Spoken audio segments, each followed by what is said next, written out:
किले को भेद नहीं सकता, यानी भारत की राजधानी तक पहुंचने का जो प्रयास किया जा रहा है वो संभव नहीं किसी मिसाइल के लिए। तो इंटरसेप्ट कर लिया गया है मिसाइल को। इस सूत्रों के हवाले से खबर आपको बता दें, जहां पर पाकिस्तान ने भारत पर मिसाइल से हमला यहां पर किया है और पाकिस्तान ने फतेह 2 मिसाइल दिल्ली पर दागी थी। सोचिए, ये आप देखिए, ये बड़ी खबर आपको बता रहे हैं, जहां पर दिल्ली पर ये मिसाइल दागी गई थी और फतेह 2 मिसाइल का इस्तेमाल यहां पर किया गया है। ये लॉन्ग रेंज मिसाइल है पाकिस्तान की, जिससे हमला करने का प्रयास पाकिस्तान की तरफ से किया गया था। फतेह 2 मिसाइल, फतेह 2, ये बेहद खतरनाक स्थिति हो सकती थी अगर इसको इंटरसेप्ट नहीं किया जा सकता था। इसके बारे में और जानकारी देने के लिए आयुषी भी हमारे साथ इस वक्त न्यूज रूम से हैं, रमन भी हमारे साथ हैं। लेकिन आयुषी, ये बड़ा अपडेट आ रहा है, सूत्र बता रहे हैं कि फतेह 2 दाग दी गई है। भारत और पाकिस्तान में फर्क कितना भी हो, लेकिन नीयत जो है वो हमेशा पाकिस्तान की बेहद खराब रही है। देखिए, भारत से तुलना करने चला है पाकिस्तान को लगता है कि भारत ने उसकी राजधानी पर इतनी आसानी से हमला कर दिया तो वो हमारे दिल्ली तक पहुंच जाएंगे। लेकिन मैं आपको बता दूं कि पाकिस्तान की ये गलतफहमी जो है वो कुछ ही घंटों में, कुछ ही मिनटों में ध्वस्त कर दी गई। पाकिस्तान ने मिसाइल जो है नई दिल्ली के लिए, मतलब सोचिए देश की राजधानी दिल्ली के लिए फतेह 2 मिसाइल लॉन्च की थी, लेकिन उसे आपको बता दूं सिरसा में ही इंटरसेक्ट कर लिया गया है और आगे की जो जांच है वो चल रही है। लेकिन सवाल यही उठता है कि पाकिस्तान नई दिल्ली तक पहुंचने की जो ख्वाहिश रख रहा है, ये सिर्फ उसका सपना रह जाएगा, क्योंकि हमारे पास जो उपकरण है, हमारे पास जो एयर डिफेंस सिस्टम है, वो एक भी मिसाइल और ड्रोन जो है वो हमारी धरती को छूने नहीं देगा। लेकिन पाकिस्तान की नापाक इरादे आप इससे देख सकते हैं कि फतेह 2 मिसाइल दिल्ली पर दागी गई, मतलब समझिए। चलिए, हमारे साथ मनोज कुमार जी इस वक्त हैं, डिफेंस एक्सपर्ट के रूप में हमारे साथ मनोज जी इस वक्त जुड़ चुके हैं। मनोज सर, क्या स्थिति आपको लग रहा है इस वक्त युद्ध किस स्टेज पर है? ये खबर ये भी आ रही कि फतेह 2 मिसाइल जो है वो दिल्ली की ओर दागी गई थी, हालांकि सिरसा में इसको इंटरसेप्ट कर लिया गया था हमारे एयर डिफेंस सिस्टम के द्वारा। सर, किस स्थिति में ये वॉर है? देखिए, क्षमा शोभती उस भुजंग को जिसके पास गरल हो, उसको क्या, जो आप समझ रहे हैं ना, बिल्कुल, जो विषहीन विनीत तरल हो। बिल्कुल। अब इनकी नीयत साफ नजर आ रही है और इनको अब हमें समझना चाहिए, हमारे देश को भी समझना चाहिए और विश्व को समझना चाहिए कि अब इनको बख्शा नहीं जा सकता है। इस प्रकार की हिमाकत करने वाले, जिन्होंने हमें एस्केलेशन लेडर पे एक के बाद एक पायदान चढ़ने पर मजबूर किया है, उनको बिल्कुल, हम उनको बिल्कुल भी छोड़ेंगे नहीं। हमारे साथ रमन भी लगातार जुड़े हुए हैं। रमन, अपडेट्स के साथ पाकिस्तान भी अब पूर्णतः एक बड़े युद्ध की तैयारी में है भारत के साथ, और भारत के विरुद्ध बड़ी लड़ाई लड़ने की तैयारी पाकिस्तान की भी है।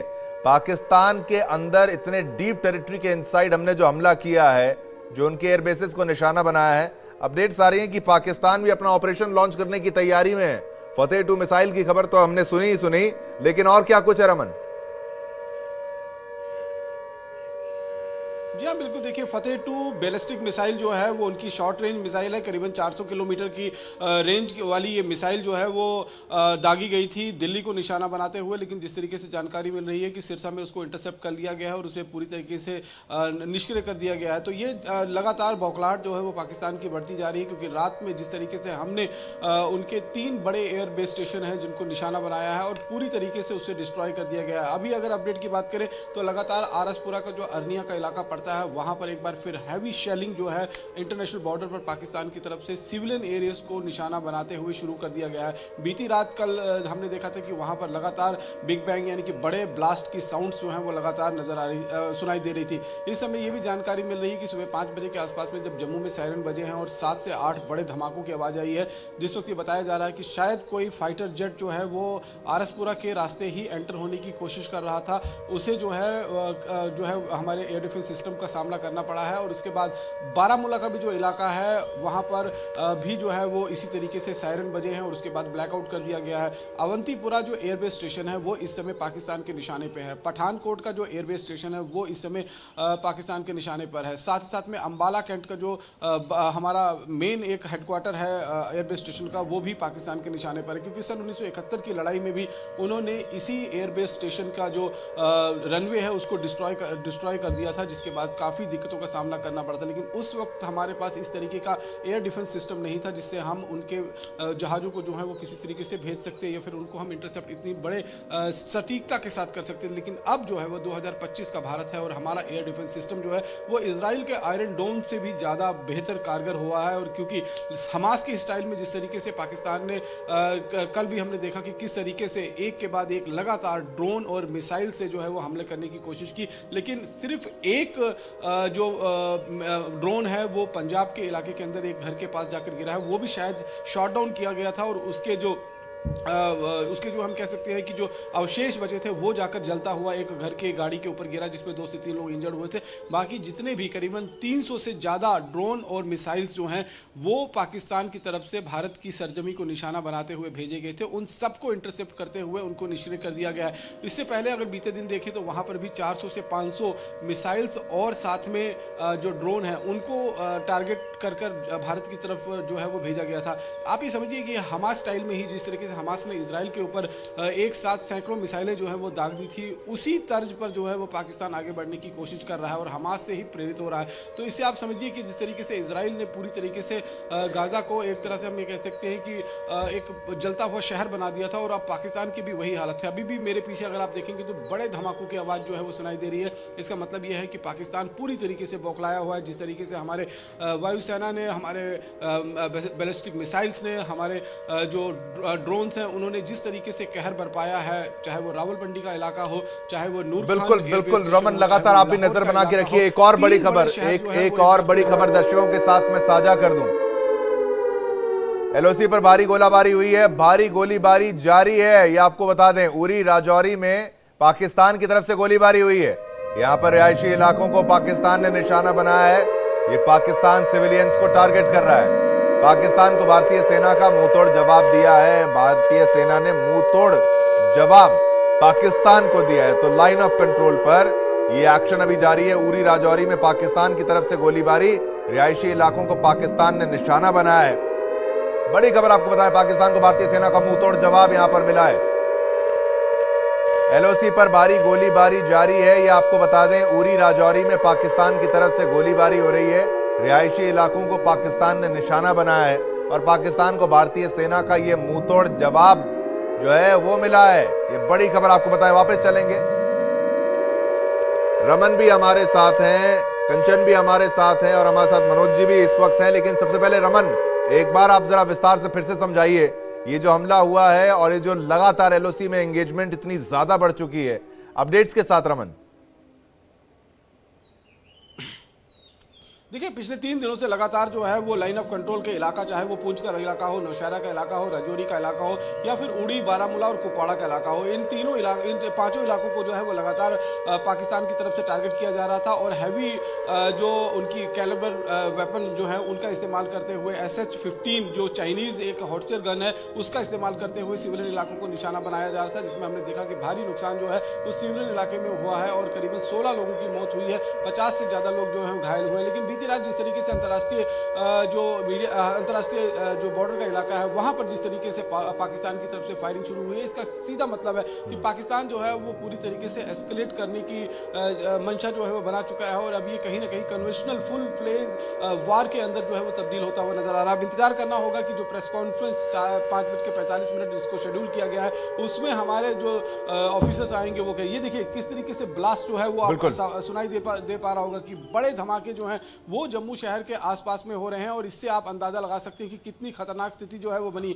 इस चीज का आकलन हमारी सरकार ने पहले ही कर लिया था कि पाकिस्तान इस तरह से नीचता पे जरूर आएगा, सिविलियंस को जरूर टारगेट करेगा। इसीलिए हमने अपने बॉर्डर के जो करीबन 5 किलोमीटर का इलाका था उसे पहले ही हमने खाली करा दिया था, लेकिन अभी भी वहां पर कुछ लोग जरूर हैं अपने घरों की देखभाल करने के लिए, अपने जानवर पशुओं की देखभाल करने के लिए, तो वो इस समय उनकी जिंदगी जो है वो बहुत हमें कह सकते हैं खतरे में है। भारतीय सेना की तरफ से, भारतीय BSF की तरफ से भी लाइन ऑफ कंट्रोल और इंटरनेशनल बॉर्डर पर लगातार माकूल जवाब दिया जा रहा है। बड़े जिस तरीके के हथियारों का इस्तेमाल पाकिस्तान कर रहा है, सेम कैलिबर वेपन का इस्तेमाल हमारी तरफ से भी किया जा रहा है। और लगातार जो है अभी ब्लैकआउट जो है वो पूरी तरीके से रखा गया है। हालांकि अभी थोड़ा थोड़ा सूरज जो है वो निकलने लगा है, इससे लोगों को ये राहत मिलेगी कि जो बिजली रात को गायब हो गई थी वो बिजली जरूर उनको वापस मिल जाएगी, जिससे लोग थोड़ा बहुत अवेयर हो पाएंगे। लेकिन फिलहाल जो दिशा निर्देश जारी किए गए हैं कि सायरन बजते ही सभी लोग जो है वो घरों के अंदर आ जाए।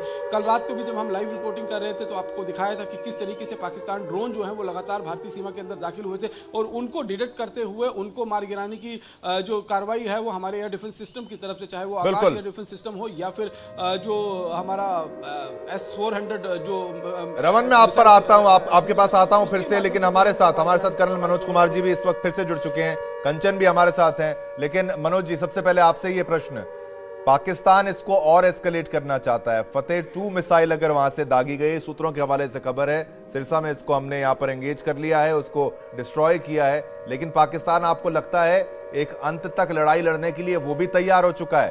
दुश्मन को कभी कम नहीं आंकना चाहिए और माकूल जवाब हम तो देंगे, हम तो बर्बाद कर देंगे पाकिस्तान को, लेकिन पाकिस्तान अपने अंत से पहले छटपटा रहा है। उसमें कोई शक नहीं है, ये बहुत बड़ा एस्केलेशन है और ये एस्केलेशन मैट्रिक्स पर इसको हमें बहुत सीरियसली लेना चाहिए। और इसीलिए देख रहे हैं आप, जो हमारी सरकार है बहुत फूक के कदम ले रही है, लेकिन प्रिपरेशन हमारी पूरी है। और हाँ, इस बात का संज्ञान उन्होंने लिया होगा और उनको भी मालूम है क्या क्या स्टेप अगर हमारा दुश्मन लेता है तो हमें किस प्रकार से उसमें आगे बढ़ना है। लेकिन ये बहुत बड़ा एक प्रोवोकेशन है, इसमें कोई शक नहीं है।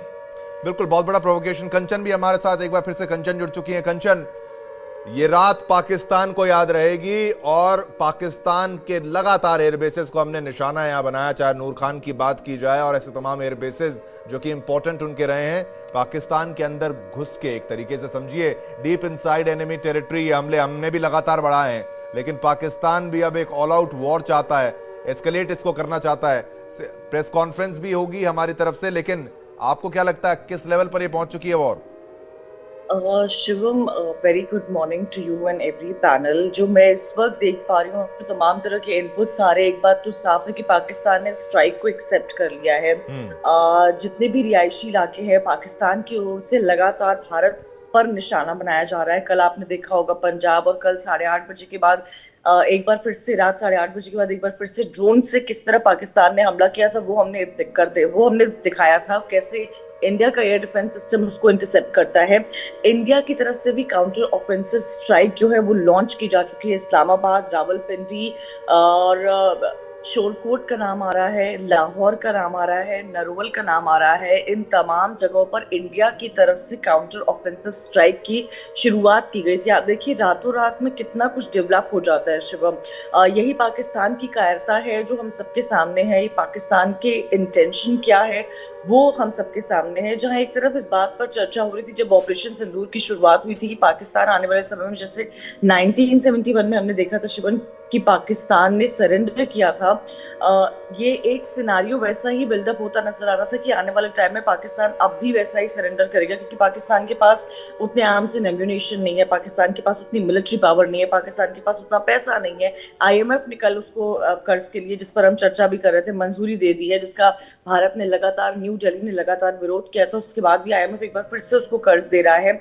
दुनिया में पैसे मांगने को पाकिस्तान मजबूर है। ये पैसे जो उसको अपने देश के हित के लिए मिलते हैं, उसके देश, पाकिस्तान के लिए देश टेररिज्म है और इसी को परोस रहा है, इसी को पाल रहा है। रावलपिंडी में भी इंडिया की तरफ से बड़ा स्ट्राइक लिया गया है। कई सारे आवाज, जैसे हम जिस बात पर चर्चा, हम पाकिस्तान पर चर्चा हम यहाँ कर रहे हैं ना शिवम, की भारत में यहाँ पर आवाज आई, वहां आवाज आई, पाकिस्तान के बड़े शहरों में भी धमाकों की आवाज गूंज रही है इस वक्त। क्या अपडेट्स है? 3 जो अब तक जानकारी आ रही है कि 3 जो एयर बेस है भारत ने पाकिस्तान के हिट किए हैं, लाहौर से लेकर सिंध तक। ये पूरी बेल्ट की अगर बात की जाए शिवम, तो यहाँ पर भारत की तरफ से जवाबी कार्रवाई की जा रही है। काउंटर ऑफेंसिव ऑपरेशन स्ट्राइक्स लगातार स्टार्ट कर दी गई है। फतेह मिसाइल जिसका जिक्र किया जा रहा है, चाहे फतेह 1 हो चाहे फतेह 2 हो, जो पाकिस्तान की तरफ से दागी गई हैं, जो इनपुट्स अब तक सामने आ रहे हैं, उस पर भी कई इंपॉर्टेंट अपडेट्स हैं जो सामने आएंगे। लेकिन आप देखिए, जो पाकिस्तान के एयरबेस है, कुछ ही देर में विजुअल्स भी आपको दिखाएंगे, पाकिस्तान के एयरबेस को भारत की तरफ से तबाह किया जा रहा है, लगातार तबाह किया जा रहा है। पाकिस्तान ने अपने सारे एयरबेसेस बंद कर दिए शिवम। जो अभी इनपुट मिल पा रहा है वो यही है कि पाकिस्तान की तरफ से जितने भी, और देखिए एलओसी पर भी इस वक्त गोलीबारी हो रही है। पाकिस्तानी मीडिया के हवाले से कई ऐसे इनपुट सामने आ रहे हैं कि वहाँ के एयर स्पेस जो है वो बंद कर दिए गए हैं। लगातार भारत पाकिस्तान के बीच में तनाव बना हुआ है।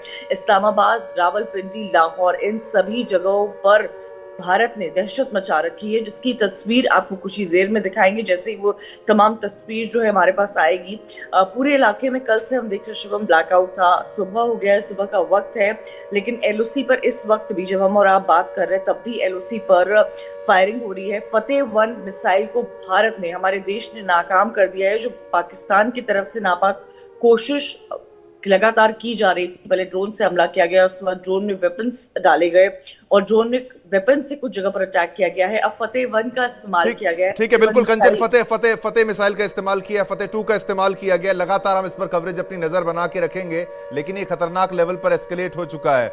रमन, एक बैलिस्टिक मिसाइल का इस्तेमाल करना भारत की तरफ, और भारत में वो भी दिल्ली की तरफ, रमन, ये एस्केलेशन का वो पॉइंट है जहां से वापस नहीं जाया जा सकता, और हमने भी उनके एयरबेसेस को यहां पर निशाना बनाया है।